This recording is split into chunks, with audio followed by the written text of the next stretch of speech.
Juízes, capítulo de número 6, para que você abra sua Bíblia, o livro de Juízes, capítulo de número 6.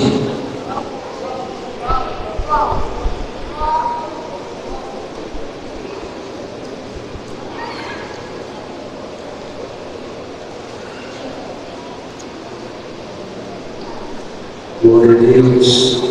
Palavra, capítulo 6, versículo de número 11.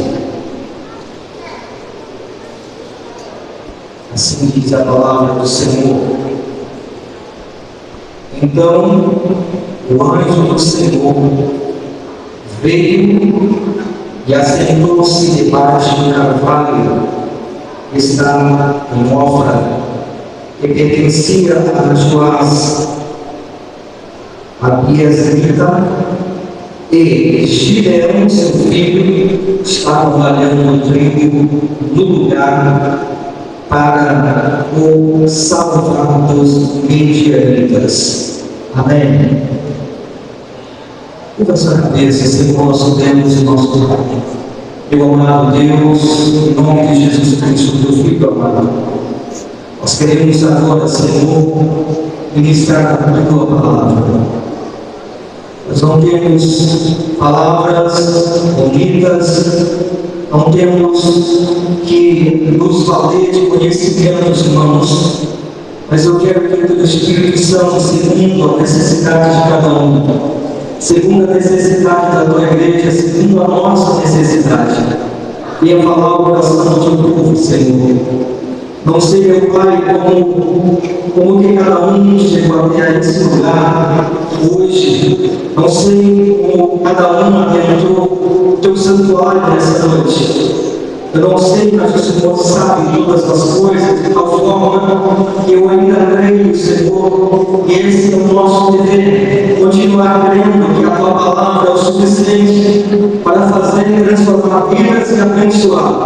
Então, que a palavra que será ministrada nessa noite, meu Pai, ela fala sobre cada coração, sobre cada vida, e que ela encontre nesse coração espaço, ela encontre nessa vida, Senhor, espaço para que haja o verdadeiro sentido para a sua vida.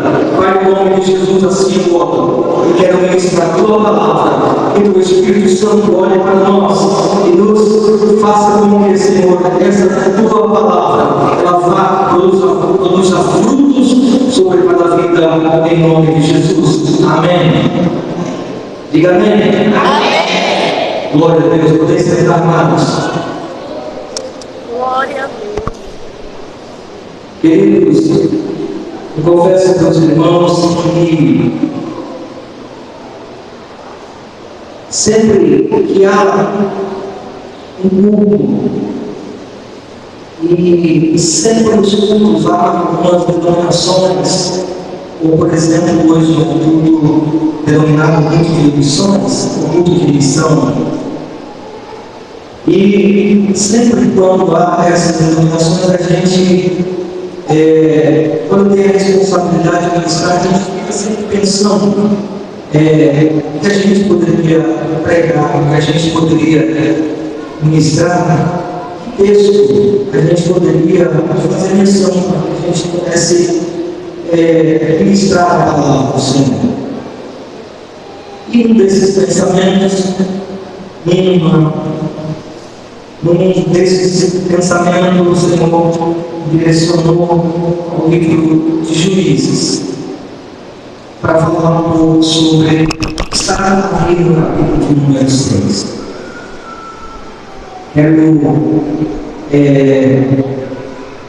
agradecer uma emoção pela sua presença. O Luciano é um amigo de muito tempo. Outro dia, há muito tempo atrás, eu estive na casa dele e me apresentou uma canção muito linda, né? Não sei se ainda colocar ainda de vez em quando, mas é uma mensagem muito bonita, muito bonita. E Luciano é um dos maiores compositores do Piauí. Talvez muito pouca gente sabe, porque é um mundo secular e às vezes a gente não se muito nesse mundo secular, né? Nosso negócio é muito esse que você está vendo hoje, certo? A Luciana é grande compositora, cantor também, e Deus vai mais vezes aqui, que você esteja um dia louvando ao Senhor aqui juntamente conosco, né? Porque a obra não é nossa, a obra quem faz é Deus, mas nós somos encarregados de ministrar a palavra, de pregar o Evangelho e transformar vidas. Meus queridos, vamos lá para a palavra dessa noite. Eu quero não me exceder muito, procurar ser o mais breve possível, para que a gente possa transmitir a palavra sem pensamento para os irmãos. Como é saber que a igreja do Senhor, Gideão, a história está registrada, e essa história trata sobre um ciclo, uma fase, um período do povo de Israel. E assim, algumas coisas aqui no texto que eu li repetidas vezes. Quando eu li o texto, eu olhava muito para Gideão, e confesso para os irmãos que em alguns momentos, eu me encontrava, ou eu imaginava a vida de Gideão no período em que ele estava atravessando Israel. Foi um ciclo, um período de 7 anos que Gideão, aliás, Israel viveu sobre o domínio, sobre a perseguição, sobre os efeitos da maldade do povo midianita. Para nós entendermos melhor a história, ou para nós entendermos melhor sobre Gideão, e aqui eu vou tentar me manter sempre dentro do texto e contexto, sobretudo tentando falar sobre a missão nessa noite, para entendermos melhor o que estava acontecendo. Primeiramente, eu gostaria de dizer o seguinte: Gideão era da tribo de Manassés, especificamente do clã Abiezrita, que era filho de Joás e de Ofra. E quem eram os midianitas? Os midianitas são da origem de Midian. Midian era um dos filhos de Abrão. E esse povo surgiu.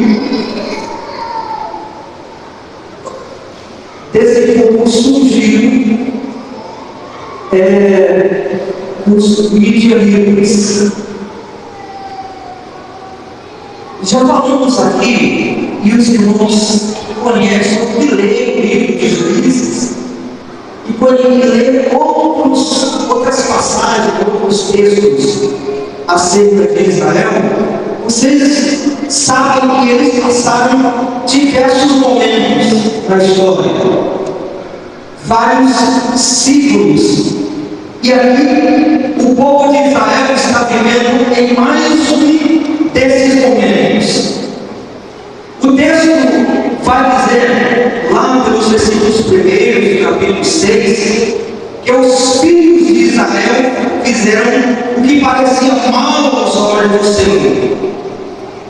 E por conta disso, o Senhor entregou, ou seja, permitiu que eles vivessem nas mãos dos midianitas. Como eu disse, os midianitas tiveram a origem de Midian,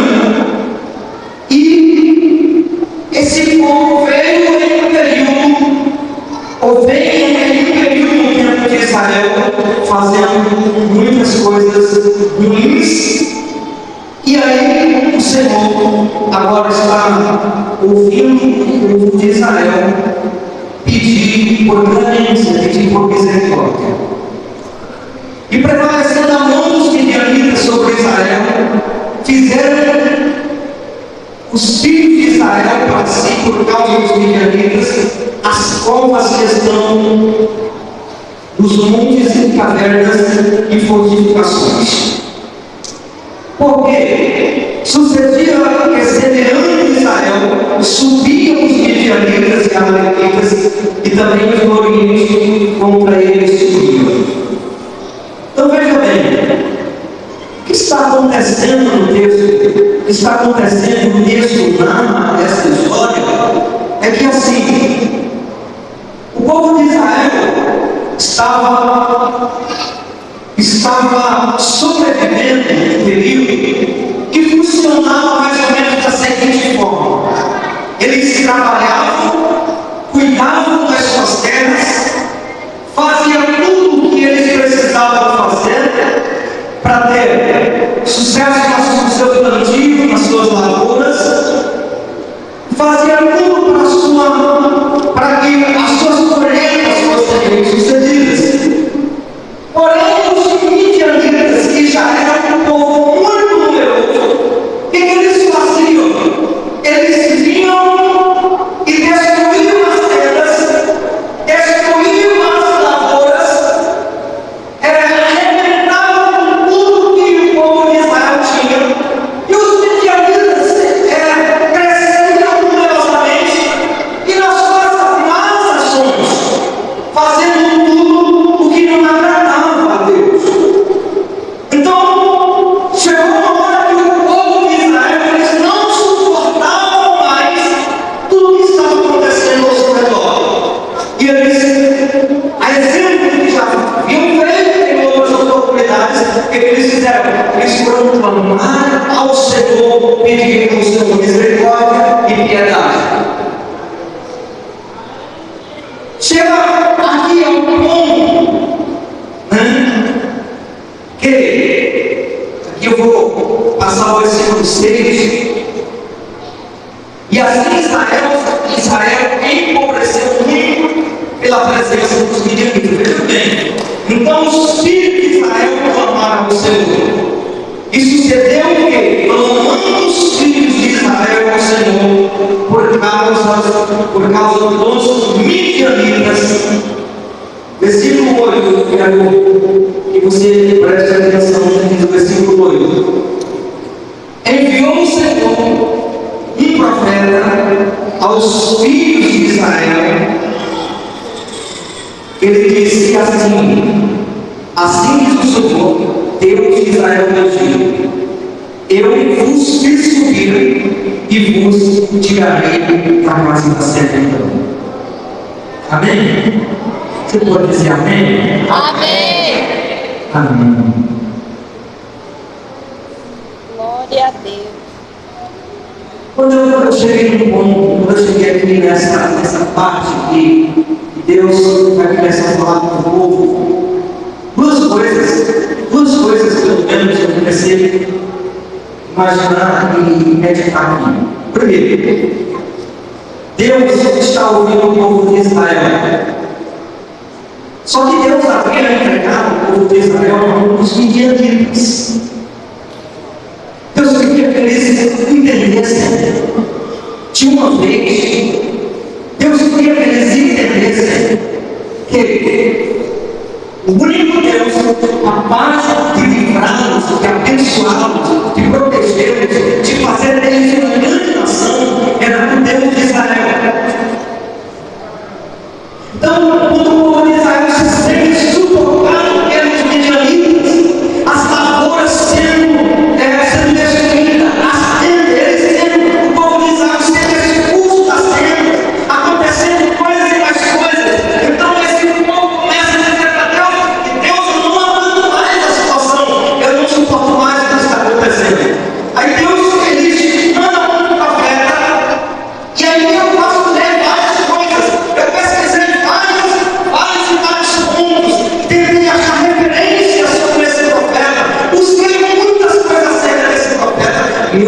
não conseguia achar. Se fosse nos tempos de hoje, talvez se chamaria de guerra. Se fosse nos tempos de hoje, talvez se chamaria um desses profetas que estão atrás de lives, que estão atrás de enriquecerem as suas redes sociais. Se fosse nos tempos de hoje, talvez seria chamado de algum desses que tem por aí.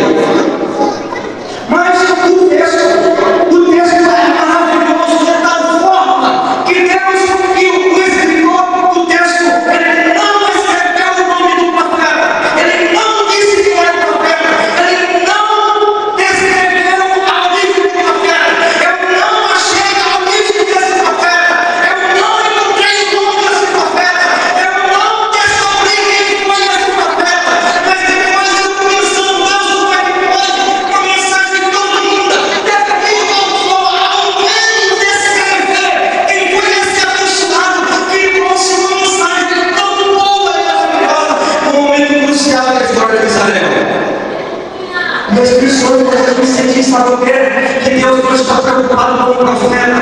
Deus quer que a mensagem seja entregue, que o Espírito Santo comece a falar na igreja, que Deus não está preocupado em promover o profeta. Deus está preocupado que a sua mensagem seja entregue da forma que ela precisa ser entregue. Glória a Deus. Aleluia. Aqui tem coisas que nós precisamos se examinar e parar, Senhor. Por que mudou tanto? Por que tantas coisas diferentes? Por que hoje o profeta é mais importante do que a palavra? Por que quem prega hoje parece estar acima da palavra? Deus está olhando para o povo de Israel, está olhando para o sofrendo. Deus não estava preocupado em promover profeta. E de onde viria, quem era o profeta? Deus estava preocupado em mandar uma mensagem que fosse aceita pelo seu povo. Amém? Amém. Glória a Deus.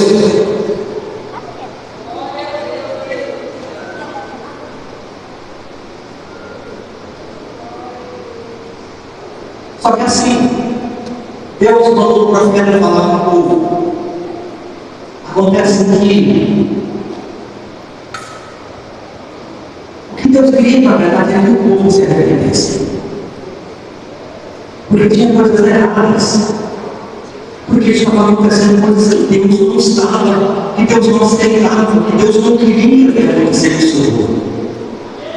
Então Deus mandou o profeta, como eu disse, não tem a origem dele, não tem o nome dele. Depois eu vi algumas coisas do tipo, que o profeta pode ser o próprio anjo do Senhor falando ao povo de Israel. Eu não quero me ater a isso, mas eu quero dizer que a principal coisa foi feita, a principal coisa foi entregue ao povo, que era a mensagem do Senhor, que ele queria que fosse transmitida ao povo de Israel.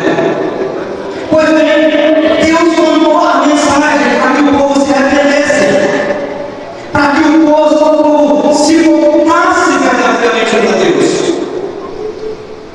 Mas ainda assim o povo continuou.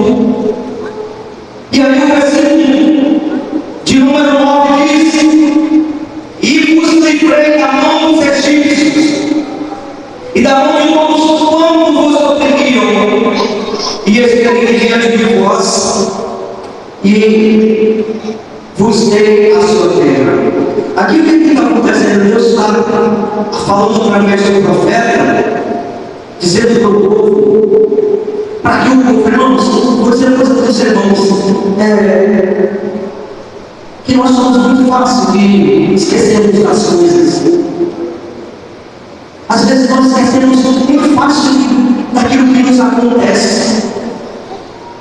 Você sabe, às vezes nós enfrentamos coisas e nós pensamos que nós não vamos conseguir sair daquele momento que nós estamos vivendo. Sabe o que acontece? Daqui a pouco nós esquecemos, estamos diante de mais de uma situação. O povo de Israel estava vivendo dessa forma. Eles estavam esquecendo. Vocês olhem bem que Deus está falando através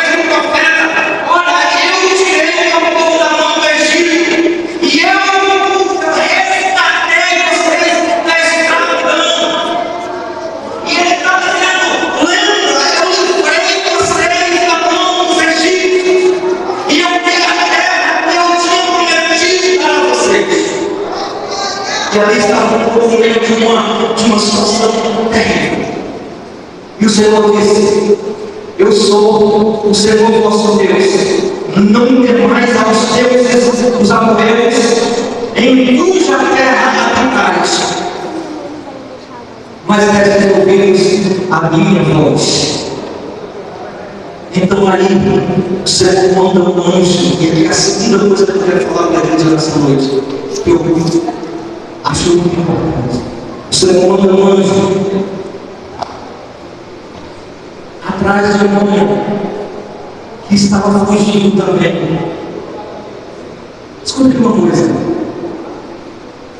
Eu comecei a ver algumas coisas sobre Gideão, e assim, que eu vi que alguns chamavam ele de fraco. Só que o próprio Gideão, no texto, se você observar, ele vai com humildade perante o Senhor. Só que Gideão estava moendo, escondido no carvalho, num lugar certamente fugindo dos midianitas, para que eles não descobrissem aonde tinha um pouco de algo da safra, da lavoura, para ser habitada.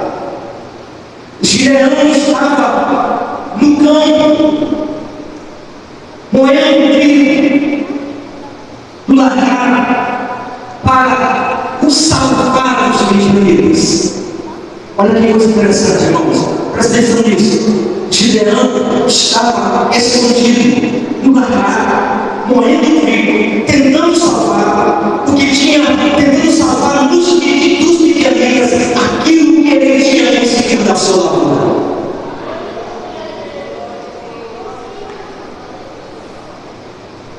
Gideão, como o texto diz, vivia em Ofra, que pertencia a Joás, salvando tudo que podia dar mãos dos midianitas escondido. Vocês acham que, eu vou fazer uma pergunta para a igreja, vocês acham que Gideão estava com medo, sim ou não?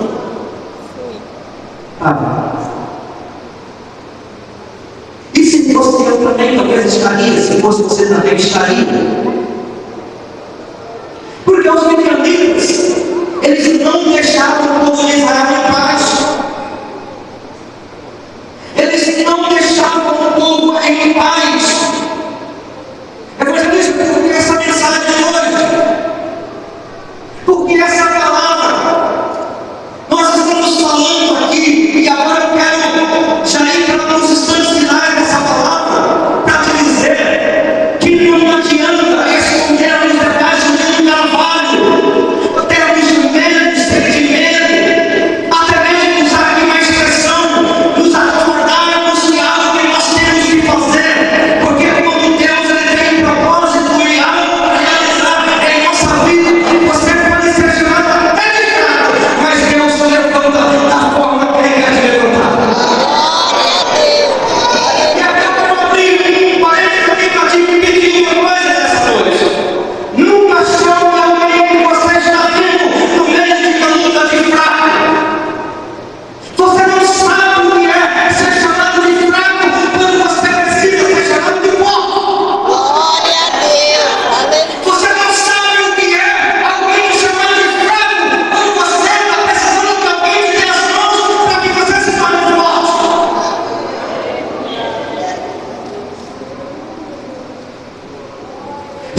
Quando o povo veio falar com Deus, manda alguém, Senhor, nós não suportamos mais a agonia de ver esse povo destruindo tudo que é nosso, de ver o povo levar tudo que é nosso, mas no meio de um lugar deserto, uma roça, um lugar, havia um homem chamado Gideão, que estava tentando salvar aquilo que ele tinha pegado na lavanda do seu pai, tentando salvar e guardar para o bem e sustento da sua família, mas o que era um agricultor no meio de uma nação que precisava de um juiz para governar.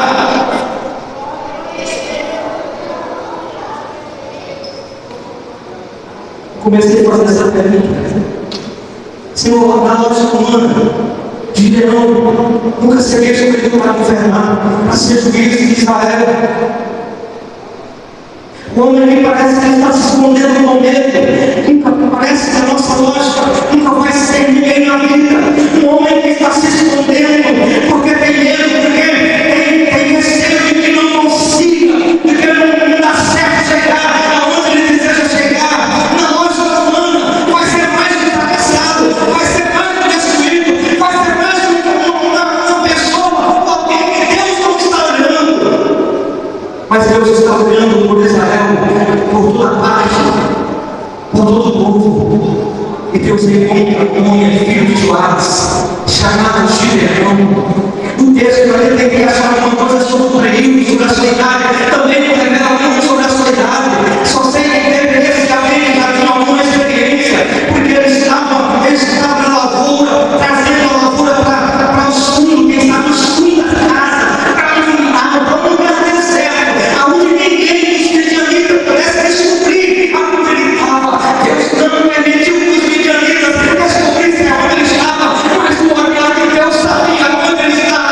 E é nisso que consiste a mensagem dessa noite. Quando Deus tem um propósito na vida de alguém, ele pode estar se escondendo. Deus vai e diz: ei, varão valoroso, vem cá que eu preciso conversar com você. Glória a Deus. Foi assim. Foi dessa forma. Olha o início do texto. Olha o início do texto. Então o anjo do Senhor que apareceu, ele disse: o Senhor é contigo, varão valoroso. Escute só. Eu falei anos atrás uma coisa que é muito importante. Há momentos na vida que nós não precisamos vestir armaduras fracos. Às vezes, nosso estado, às vezes o que nós estamos vivendo, a gente já sabe. E não é isso que nós precisamos ou queremos ouvir. Gideão estava lá. Se os midianitas chegassem lá, não sobraria nem o osso dele, porque eles eram muito numerosos. Gideão estava lá, malhando o trigo, e o Senhor vai lá conversar com ele. E você sabe qual é, você viu qual é essa oração que Deus teve que para ele. Você não entendeu, não prestou atenção, repita, versículo 12. O anjo do Senhor lhe apareceu, ele disse: o Senhor é contigo, varão valoroso. Gideão poderia até se exterminar, vou dizer: como que eu sou forte, como que eu sou valoroso, como que eu sou corajoso. Eu estou aqui nessa situação, estou olhando o trigo aqui, quietinho, para que ninguém encontre, para que ninguém me veja. Mas o Senhor, Ele é quem conhece o nosso exterior, a nossa vida, de tal forma que ninguém que está de fora também saia daquilo, da força que Ele deixa em nós. Às vezes nós vivemos cansados e abatidos, pensamos que nós estamos a ponto de ser derrotados, e o Senhor pega em nossa mão, nos levanta e nos leva à salvação. O Senhor é contigo, varão valoroso. Glória a Deus. Aleluia. Quem sabe eu vim aqui nessa noite com o propósito de encorajar alguém, pessoas que eu não sei porquê, eu não sei como está aqui, mas está com o pensamento fraquejando, ou preocupado, ou triste, abatido, não sei, mas o Senhor está querendo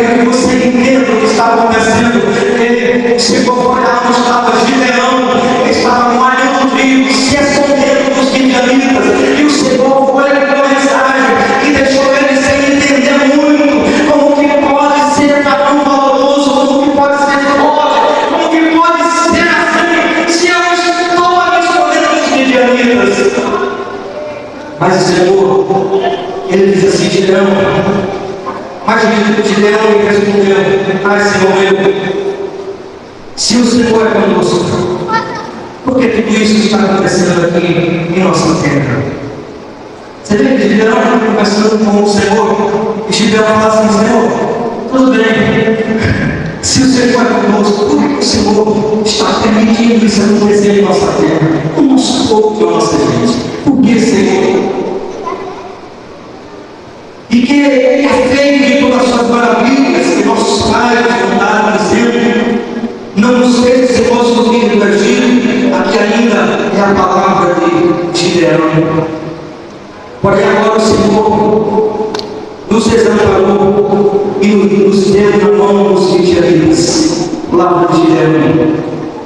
Aí a palavra do Senhor, ele diz aqui: então o Senhor procurou para ele e disse: vai nessa tua força, ou vai nessa tua força, e livrarás a Israel das mãos dos midianitas. Porventura não te enviei eu? Deus está falando com Gideão: Gideão, vai na tua força. Mas que força? Como é que Deus está falando com alguém que estava se escondendo lá no Carvalho, lá atrás do deserto, num lugar? Como é que Deus está falando com alguém que está lá meio contigo, com medo, receoso, de que cada instante o que estava acontecendo em volta poderia chegar à sua casa, poderia chegar ao seu lar? Como é que pode alguém estar ouvindo agora? Vai nessa tua força, é porque o que está acontecendo, eu começo a olhar para a vida de Gideão e eu começo a ver um projeto de Deus na vida desse homem de tal forma. E se você já adiantando o final da vida de Gideão agricultor, um homem simples da roça, e ninguém jamais escolheria na onde Gideão anda para ser rei, aliás, reinando, juiz do período mais difícil da nação de Israel. Ele é escolhido, agricultor, pobre, ele declara a Deus: eu não posso aceitar, porque a minha família é a mais pobre desse vilarejo, minha família é a mais pobre dessa gente. Como é que eu posso ficar no teu povo diante de uma situação dessa? E o Senhor escolhe ele mesmo assim, porque Deus sabia que a força que ele receberia, o que ele tinha, não estava no seu pensamento, no pensamento humano. Se nós fossemos ficar desesperando, ou se nós fôssemos olhar para a história, nós iríamos pensar o seguinte: será que em Israel não teria alguém entrado, não teria alguém capacitado de forma a ser escolhido para ser juiz de Israel? Mas Deus foi atrás de um homem lavrador. Quando eu parei nessa palavra, eu disse assim: eu quero ver como que é a ótica de Deus quando Ele olha para nós, quando Ele olha para uma missão, quando Ele olha para um propósito, quando Ele olha para algo. E aí eu comecei a olhar, comecei a pesquisar, comecei a ver muitas coisas. Quem foi ele, quem foi aquele, como que Deus escolheu, como é que Deus vê, como é que Deus contraria o pensamento humano. Talvez se nós tivéssemos que ser escolhido dentre uma situação como estava vivendo Gideão, dentro da nossa visão humana, nós iríamos passar por Gideão e ia falar assim: corre, porque senão os midianitas vão te pegar. Esconde o teu trigo, porque os midianitas vão levar tudo embora. Só que na visão, na ótica, como Deus vê, como Deus prepara, como Deus mostra os seus propósitos, é diferente. Deus chega na vida de um homem que está trabalhando no trigo, escondido, ele não está deserto, e ele diz assim: eu sou contigo, para o valoroso, levanta-te desse trigo e vem aqui, que eu tenho um propósito para a sua vida, eu tenho algo para fazer.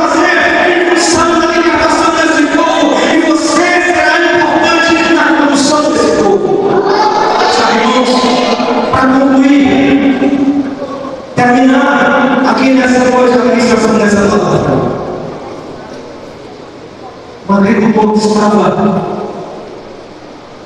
escondido, sem perspectiva nenhuma. Foi escolhido como juiz de Israel. Deixa eu passar o capítulo dos irmãos. Capítulo de número 8, versículo de número 28. O texto vai dizer assim, só para concluir: o homem que foi tirado da imagem do carvalho, visto por Deus, que para muitos ele não passaria de um fraco, de um fracassado, um homem medroso, um homem sem visão. O Senhor vai dar mente a ele de como ele estava, coloca sobre o juízo de uma nação. Sabe o que acontece? Preste atenção nisso. Foi um dos períodos mais bem sucedidos da história do povo de Israel durante 40 anos. O povo de Israel viveu na paz durante 40 anos, durante o divino, durante 40 anos, e o povo ficou governou através de leis e decretos, porque ele era um juiz que Deus levantou e governou por 40 anos uma nação. Sabe por que aconteceu isso? Para mim, para nós, talvez, o melhor seria procurar nas famílias nobres de Israel, nas famílias mais letradas, as famílias mais grandes intelectualmente de Israel, para escolher um juiz. Mas Deus não queria um juiz qualquer. Deus queria um juiz que no seu coração tinha um temor da palavra, do amor e da grandeza de Deus. Então é isso. Você talvez chegou aqui nessa noite comigo. Você está pensando no mundo. Talvez querendo algo na sua vida. E que você pensa que precisa tanto disso. Na tua ótica, na tua visão humana, e talvez na visão de algumas pessoas que te cadeiam, você não vai conseguir nada. Eu queria ter o agente para mim falar mais sobre o Gideão. Gideão foi conversar com Deus e dizer por 2 vezes Gideão disse: Senhor, eu ainda vou fazer uma prova de ti. Preciso realmente entender se o Senhor está realmente comigo ou não. Porque eu só vou entrar no meio dessa batalha se o Senhor provar que está comigo. O que é que você deseja que o Senhor faça sobre a sua vida? Para que você entenda que o Senhor está contigo. Talvez Gideão pudesse não ter razão. Talvez ele não teria razão se nós olhássemos para o que está acontecendo. Diante de Deus, ele pode fazer uma prova. Aí ele faz uma prova da lã. Ele queria que a lã estivesse jogada em orvalho. E quando ele foi mais certo, a lã estava umedecida, ele espremia e caía água. E ele talvez não teria mais razões para ir diante de Deus e fazer outra prova para ver se Deus estava com ele. E ele disse assim: Senhor, eu quero te pedir uma coisa, repita mais uma vez, Senhor, e diga de ti, para que eu tenha certeza que o Senhor está comigo. E ele disse: Senhor, eu quero que toda a terra esteja comida, e somente a água esteja seca. E foi da forma que ele pediu o Senhor que recebeu. O Senhor, nessa noite, por a sua palavra, Ele está dizendo que Ele não abandona o seu povo. Se você pensar no povo de Israel, você vai ter certeza que Deus não abandona o seu povo. Se você pensar na vida de Gideão, você também vai ter certeza que Deus não abandona o seu povo, porque Deus tem cuidado do seu povo. Você viu aqui nessa noite, você é uma vida, você é um homem, uma mulher, você é uma vida preciosa para Deus. Você é uma vida preciosa para o Senhor. Não sei onde você está escondido, em que lugar, em que parte, fisicamente ou até mesmo emocional, você está escondido. Não sei se na religião, não sei em qual parte você está escondido, mas eu quero te dizer nessa noite, da mesma forma que o olhar de Deus percorreu o povo de Israel, ele encontrou Gideão, ele está te vendo nessa noite, sentado onde você está, pensando o que você está pensando, para te dizer: ei mulher, ei homem, ei varão valoroso, eu estou contigo, e nessa noite o Senhor está se revelando a ti. Eu quero ver essa palavra. Glória a Deus. Se você nessa noite entendeu a importância dessa palavra na sua vida, para o seu coração, para os seus projetos de vida, para a sua vida sobretudo espiritual, o Senhor está olhando para você nessa noite. Eu queria que você entendesse com toda clareza que Deus é misericordioso. Só para mim falar uma coisa que é importante lembrar. Deus estava querendo que o povo de Israel se arrependesse, deixasse seu coração duro, seu coração de pedra, as suas dúvidas, as suas incertezas, as suas severando a Deus, sabe? Deus quer que o povo de Israel se libertasse de outras coisas. Eles continuavam insistindo em seguir as suas práticas. E Deus permitiu que os medianitas chegassem ali, para que eles percebessem acerca do erro que eles estavam cometendo. Nessa noite, eu quero aqui, para finalizar, pedir permissão presbítero, para que eu faça nessa noite um apelo importante para você. Você que chegou aqui nessa noite precisando entregar sua vida para Jesus, aceitar Jesus como Deus Salvador,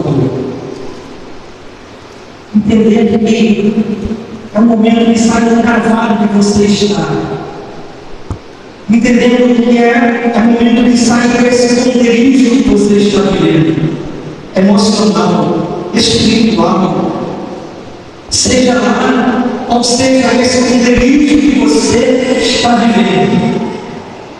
Senhor, quer te dar nessa noite uma oportunidade de aceitar Ele como Senhor único e salvador da sua alma.